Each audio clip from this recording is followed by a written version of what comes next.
एक युवा साइंटिस्ट जो नासा जाने वाला था और एक मामूली ऑपरेशन करवाने के लिए वो उदयपुर के पारस जेके हॉस्पिटल में क्या आया, यहाँ के लापरवाह डॉक्टरों ने और यहाँ की लापरवाह इस हॉस्पिटल की लापरवाह स्टाफ ने उसको यहाँ से जिंदा नहीं जाने दिया।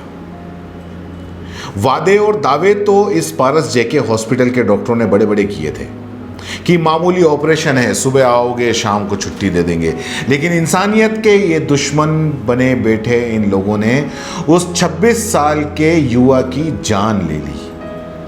न कोरोना था उस युवा को और न ही कोई बीमारी, एक छोटा सा सिस्ट सीने में था जो कई लोगों को होता है। उसका ऑपरेशन करवाने के लिए ये उदयपुर के पारस जेके हॉस्पिटल में आया था। ऑनलाइन जब पारस जेके हॉस्पिटल के डॉक्टर गुरुभूषण से बात हुई थी तो डॉक्टर गुरुभूषण ने बड़े बड़े दावे किए कि मामूली सा ऑपरेशन है, हम ऐसे ऑपरेशन रोज करते हैं, आप तो आइए, आप सुबह आओगे शाम को आपको छुट्टी मिल जाएगी, घर चले जाओगे। लेकिन इन लापरवाह लोगों ने मामूली ऑपरेशन को इतना ज़्यादा कॉम्प्लिकेटेड बना दिया कि उस युवा जो कि देश का भविष्य बनने वाला था, अपने माँ बाप का इकलौता बेटा था, वो चला गया। इस पारस जेके हॉस्पिटल की लालच और लापरवाही ने उस युवा को मौत के घाट उतार दिया, यह कहना बिल्कुल सही होगा। इसके प्रबंधन पर, इनके डॉक्टरों पर हत्या का मुकदमा दर्ज होना चाहिए। राजस्थान उदयपुर का रहने वाला ये युवा अपने माता पिता का इकलौता होनहार 26 वर्षीय बेटा ऋशाल कश्यप सूरत में जूनियर साइंटिस्ट था, तंदुरुस्त था, कोई दिक्कत नहीं थी, नासा जाने की तैयारी में था। सीने के साइड में एक छोटी सी सिस्ट यानी कि गांठ हुई और उसका एक मामूली ऑपरेशन होता है, कई लोगों को होती है, पूरी जिंदगी निकल जाती है, कोई परेशानी नहीं होती, मुझे भी है। लेकिन वो अपने स्वास्थ्य को लेकर ज्यादा चिंतित होगा तो उसने उदयपुर के पारस जेके हॉस्पिटल से ऑनलाइन संपर्क किया। ऑनलाइन में उसको मिल गए डॉक्टर गुरुभूषण, उनसे बात हुई। उन्होंने ऋशाल को आश्वस्त किया कि सुबह आएगा वो और शाम को छुट्टी दे देंगे। पिता से भी उसने कहा, पिता ने मना भी किया कि बेटा ये सबके होती है, मेरे भी है, कहाँ जाओगे, क्या करोगे? तो उसने कहा मैं सिर्फ आपका एक दिन का वक्त मांग रहा हूं, पैसे भी मेरे पास में जो पड़े हुए हैं वो मैं दे दूंगा। लेकिन ऐसा नहीं हुआ। 12 तारीख को वो आया था, आज 15 दिन को, 3 दिन के अंदर उसकी लाश पकड़ा दी इस पारस जेके हॉस्पिटल के लापरवाह डॉक्टरों ने उसके बाप के हाथ में।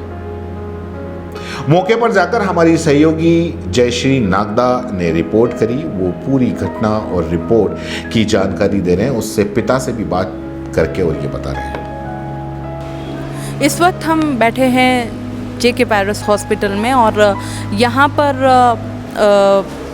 जब हम आए हैं तो यहाँ पे हमें पता चला है कि एक व्यक्ति जो एक पेशेंट यहाँ पर भर्ती किया गया था, मामूली सी शिकायत पर हार्ट में कुछ प्रॉब्लम थी, उसकी एक गिठान जैसी कुछ प्रॉब्लम थी, उसकी वजह से यहाँ पे भर्ती कराया गया था। सेम डे ऑपरेशन सजेस्ट किया गया था और उसके आगे कल उनको अचानक पेरेंट्स को बुला करके और कुछ बता दिया गया था कि अब हमसे ये केस नहीं हो पा रहा है और आज अचानक से डेड डिक्लेयर कर दी है। इतने टाइम से उस पेशेंट को वेंटिलेटर पर रखा गया था। हमारे साथ इस वक्त उनके फादर मौजूद हैं। आइए बात करते हैं कि कैसे क्या पूरा घटनाक्रम चला। सर नमस्ते। मैडम, मेरा बेटा ऋशाल कश्यप 26 साल का था, मेरा इकलौता बेटा था। वो NIT सूरत में जूनियर फेलोशिप में मैकेनिकल इंजीनियरिंग में PhD कर रहा था। 5 दिन पहले जब कोरोना का बहुत बढ़ना शुरू हुआ तो उसकी माँ ने उसको कहा, बेटा सूरत में बहुत कोरोना है, उदयपुर आ जा, ऑनलाइन ही तो तुम्हें क्लास लेनी है और क्लास पढ़नी है। उसके चेस्ट पे कोई एक सिस्ट टाइप का और था जो उसको हटवाना चाह रहा था। उसके लिए उसने ही ऑनलाइन कहीं से देखा और उसने इंसिस्ट वो हमको कर रहा था कि डैडी हमारा ऑपरेशन करा दो, मुझे देखने में अच्छा नहीं लगता। मैंने कहा बेटा इससे कुछ नहीं होता है, तुम्हारे पिताजी को भी इसी तरह बढ़ा हुआ है, गांठ है, कोई प्रॉब्लम नहीं होती है, मत करा। लेकिन उन्होंने यहाँ के डॉक्टर से घर पे अपॉइंटमेंट लिया, मुझे भी कहा कि आप चलो डैडी बात करते हैं। उन्होंने कहा कि छोटा सा ऑपरेशन है, जैसे लोग घाव का ऑपरेशन करते हैं। मैंने पूछा कितना खर्चा आएगा, तो बेटे ने कहा कि डैडी मुझे अभी स्टाइपेंड मिला है 1,50,000 5 महीने का, आपसे पैसे आपके नहीं लगेंगे। तो ये उस तैयारियां की गई। ऑपरेशन करने के बाद मुझे बुलाया गया ऑपरेशन थिएटर के जो पोस्ट इसमें, और कहा गया कि अब बेटा ठीक है आपका, आप कोई दिक्कत नहीं है, ऑपरेशन सफलतापूर्वक हो गया। उसके ऊपर में पेट के ऊपर उसके बहुत मोटी सी परत चढ़ी हुई थी। मैंने यहाँ रूम लिया था, उस रूम में उसको लेकर के गया। थोड़ी देर के बाद बेटा बार बार कहता रहा कि डैडी मुझे बहुत गला सूख रहा है, प्यास लगी है। मैंने पूछा यहाँ के लोगों से जाकर कि मैं पानी दे सकता हूँ? नहीं, अभी ऑपरेशन हुआ है, 8 बजे से पहले पानी नहीं दे सकता। मैं वेट करता रहा, किसी तरह 8 बज जाए तो पानी आए। फिर उसने कहा कि डैडी मुझे पेशाब करने के लिए बोतल दो। मैं पेशाब करने, चूँकि वो बड़ा था, सयाना था, कंबल नंगा था, तो मुझे वो ऊपर तक अपने आप को ढक के रखे हुए था। मैं भी नहीं जान सका कि उसकी कब ब्लीडिंग हुई। 5 बजे से लेकर के 8 बजे 8:30 बजे तक एक नर्स आकर के सिर्फ बोतल लगा करके गई। उसके अलावा कोई डॉक्टर अटेंड करने के लिए नहीं आया कि हमने ऑपरेशन किया है।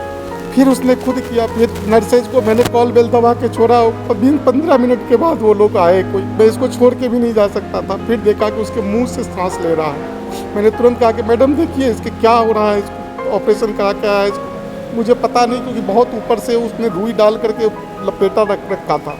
मुझे क्या मालूम कि इसके अंदर में इसकी ब्लीडिंग हो रही है उसके। डैडी अब मुझे कुछ नहीं। फिर कहा डैडी मुझे 2 घूंट पानी पिला। मैं जब तक बुलाया, इन लोगों ने कहा कि कार्डिक अटैक आ गया, कार्डिक, इसको ले चलो, आईसीयू में ले गए। 2 दिन तक 9 बोतल खून मंगवाया, 14 प्लाज्मा, जैसे तैसे रात में इंतजाम कर और आज डॉक्टर आएंगे तब मिलूंगा। डॉक्टर साहब आए, हाथ जोड़ लिया, मौन चले गए। मेरा इकलौता बेटा, मेरा संसार उजड़ गया। मेरी पत्नी डॉक्टरेट करके घर में उसी के लिए इंतजार करना, उसे क्या ले जा करके दूं। वो उस कितनी इसमें आप सबसे पहली बात है, हॉस्टल प्रबंधन के पास सारी व्यवस्थाएं नहीं होती है तो उसे ऐसे काम नहीं करने चाहिए। अगर डॉक्टर्स है, अगर ऑपरेशन करता है तो ऑपरेशन के बाद अपने पेशेंट के केयर करने के लिए व्यवस्था होनी चाहिए। आप कॉल बेल तो मॉडर्न लगा दिया है कि आप ये दबा दोगे तो लाइट चली जाएगी, लेकिन 20 मिनट तक कोई अटेंड करने के लिए नहीं आएगा। क्या आप, और इसमें लिख दिया कोविड प्रबंधन के चलते 1 आदमी रह सकते हैं। अब आदमी पेशेंट के पास बैठा रहेगा कि जाके नर्स को बुलाने जाएगा। कोरोना जांच करवाई थी उसने, हाँ, उसकी कोरोना जांच उसने शनिवार को डॉक्टर ने कहा था। वो तो वहाँ से भी NT-PCR टेस्ट करा के आया था सूरत से। यहाँ पर भी शनिवार को उसने कोरोना टेस्ट कराया है, कोरोना रिपोर्ट इनको दिखाया है, जिसकी कॉपी हमारे पास अभी भी है। नेगेटिव, हाँ, कोरोना नेगेटिव। अभी क्या कहना चाहते हैं? मैं ये कहना चाहता हूँ, मैंने तो अपना संसार खो दिया है। भविष्य में जो भी इन लोगों को देते हैं उनको ये दें कि यदि कोई ऑपरेशन होता है तो ऑपरेशन के बाद जब तक मरीज सही नहीं होता तो जो ऑपरेशन करते हैं उनकी लायबिलिटी बननी चाहिए कि उसके देखे, उसको अटेंड करते रहे, उनको देखें कि उसको प्रॉब्लम क्या हो रही है, ताकि मेरे जैसे कोई किसी को अपना चिराग नहीं खोना। आपको लगता है कि अगर लापरवाही नहीं की जाती तो वो बच जाता? आप एक बात बताइए, ये यहाँ पर सिस्ट हो जाना और सिस्ट हटाना ये कोई ऑपरेशन है? यहाँ ओपन हार्ट सर्जरी होती है, लोग कहते हैं बाईपास सर्जरी होती है, ऊपर के ऑपरेशन है, आदमी की जान जाती है क्या? सेकंड ओपिनियन ली थी कहीं? किसने? आपने कहीं ओपिनियन ली थी किसी और डॉक्टर? किस डॉक्टर से?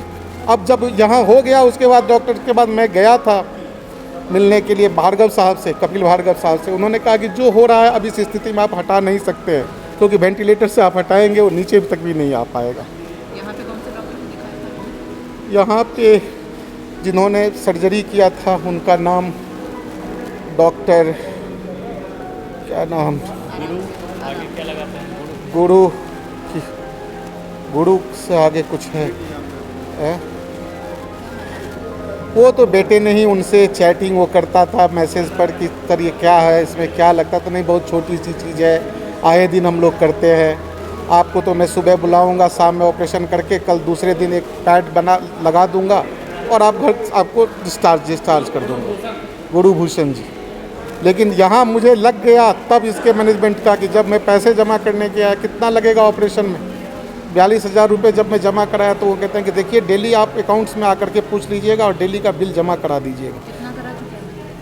अभी तक 60, 40, 1,42,000 रुपये मैं जमा करा चुका हूँ। कितनी तारीख से? 12 तारीख से। आज तो 15 की सुबह, तो इन लोगों ने मार दिया था, केवल डॉक्टर के आने की प्रतीक्षा कर रहे थे। और अभी भी ड्यू है उनका, 30-35 हज़ार ड्यू है। इन्होंने कोई रक्त का जो क्या कहते हैं वो लोग जो करते हैं, क्या करते हैं उसका, ब्लड का मशीन से जो उसकी सफाई की जाती है, डायलिसिस, हमारे पास जो बिल मिला हुआ है उसमें डायलिसिस भी 10,000 चढ़ा हुआ है, जबकि कल डायलिसिस इन्होंने कहा कि नहीं बीपी इसका नॉर्मल नहीं हो रहा है, जब तक बीपी नॉर्मल नहीं होगा हम डायलिसिस नहीं कर सकते। क्योंकि मेरे पास बिल का जो कार्ड मिला है उसमें 10,000 रुपये डायलिसिस के भी चढ़े हुए हैं। कोई फेस मास्क नहीं है, क्या लिखते हैं क्या, ये तो लूट है। मेडिसिन्स कोई भी हिंदुस्तान की नहीं है जिस पर 60% से कम कमीशन हो। ये क्या, ये पेशेंट को उस मेडिसिन की MRP पे देते हैं, कौन सा लगता है कि नहीं लगता है किसी को कुछ नहीं। आप अकाउंट से डिटेल ले लीजिए, अकाउंट से बिल ले लीजिए, ऊपर से नीचे तक सबको पैसा पहुंचता है, सभी मिले हुए हैं। आज मेरे कहने से मेरा बेटा गया है ना, किसी का नहीं जाएगा। हमको लोग कहेंगे कि आप राजनीति करो, राजनीति करो, मेरा बेटा वापस नहीं आएगा। मेरा चिराग चला गया, मैं माँ बाप बूढ़े भी मर जाएंगे। इकलौती औलाद थी, उसने पुणे से बीटेक किया था, NIT श्रीनगर से MTech किया था, NIT सूरत से अभी रिसर्च फेलोशिप उसको मिली हुई है गेट से। मेरा उदयपुर में परिवार है। अब मैं अपनी पत्नी को क्या जवाब दूंगा ले जा करके, मैं लाश दिखाऊं उसको? सुन लिया इस बेबस पिता को। इस बेबस पिता के दुख का अंदाजा आप या मैं नहीं लगा सकते। उस मां जिसको अभी भी अपने इकलौते बेटे का इंतजार है, मौत की खबर तो अभी तक उसके पास पहुंची भी नहीं है, क्या हाल होगा उसका। दरअसल इन पैसों के लालची दलालों को बीमारी से, मर्ज से या मरीज से कोई मतलब नहीं होता। इन्हें मतलब होता है उस मरीज के बैंक अकाउंट से। इनको सिर्फ इनका टारगेट पूरा करना होता है और इस टारगेट के चक्कर में ये मरीज को मौत के मुहाने पर ले जाकर खड़ा कर देते हैं। आखिर क्यों इन्हें कोई नहीं रोक पा रहा, क्यों इन्हें ये सिस्टम नहीं रोक पा रहा? सिर्फ और सिर्फ अपना बिल बढ़ाने के चक्कर में। क्या इन्होंने ऐसा किया? वरना तो सुबह आकर शाम को छुट्टी देनी थी इनको। तो फिर क्यों नहीं आए इसके जिम्मेदार जवाब देने के लिए जब हमारी सहयोगी वहां पर गई? जब हमारे सहयोगी उनके पारस जेके हॉस्पिटल के जिम्मेदारों से उनका पक्ष लेने के लिए पहुंचे तो उनसे पूछा कि आपकी तरफ से कोई बात, आप अपना पक्ष रखना चाहते हो, आप क्या करना चाहते हो? तो वहाँ पर वो कोई जिम्मेदार तो नहीं आया, लेकिन एक साहब उन्हीं के स्टाफ में से बोलते हैं कि नहीं, हम आपको मेल में भिजवा देंगे, हमें क्या कहना है, और आप कोविड लाइन या कोविड गाइडलाइन को ध्यान में रखिए वरना आप मुसीबत में आ सकते हैं। मतलब एक मासूम की जान ले ली, उसकी कोई फिक्र नहीं है। लेकिन उसको हमारी सहयोगी जो रिपोर्ट करने गई हैं, रिपोर्ट लेने गई हैं, उसको धमकी देना ज़्यादा ज़रूरी है। कुल मिलाकर इन्हें किसी मर्ज का इलाज नहीं करना है, बस इन्हें मरीज के परिजनों पे या मरीज के बैंक अकाउंट पर डाका डालना है। और ये सही नहीं है, ये फिर कह रहा हूं, ये सही नहीं है। इस खबर को लेकर मैं वापस आपके सामने पूरी डिटेल के साथ में हाजिर रहूंगा। फिलहाल के लिए इतना ही। जय हिंद, जय भारत। CBC न्यूज राजस्थान की यह खबर आपको कैसी लगी, नीचे कमेंट करके जरूर बताएं। अगर आप YouTube पर देख रहे हैं तो CBC न्यूज का चैनल सब्सक्राइब करिए, पास में दिख रहे बेल आइकन को भी दबाइए, ताकि जब भी हम आपके लिए कोई खबर, कोई जानकारी लेकर आए तो सबसे पहले आपके पास नोटिफिकेशन पहुंचे। अगर आप Facebook पर देख रहे हैं तो CBC न्यूज का पेज लाइक करिए। अगर आप Instagram पर देख रहे हैं तो आप हमें फॉलो कर सकते हैं।